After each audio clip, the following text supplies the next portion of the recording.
What's happening, people? Back with another reaction, back with some more Smiths.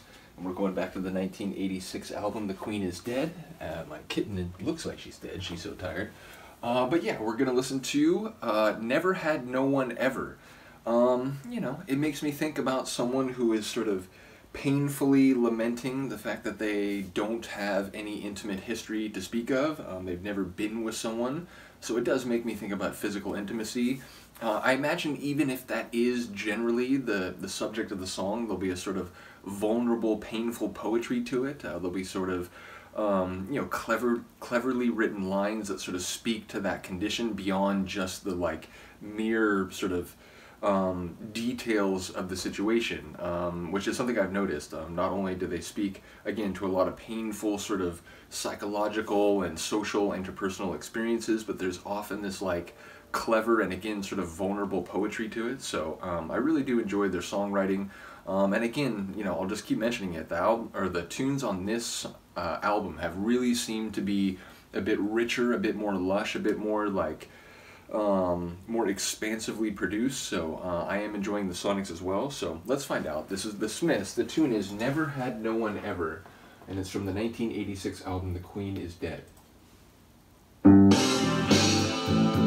When we walk without ease on these streets where you were raised, I had a really bad dream. It lasted 20 years, 7 months, and 27 days. Highly specific.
Another one where they have a long sort of, I suppose not strictly speaking instrumental, but more jam or instrument-based latter section to the tune.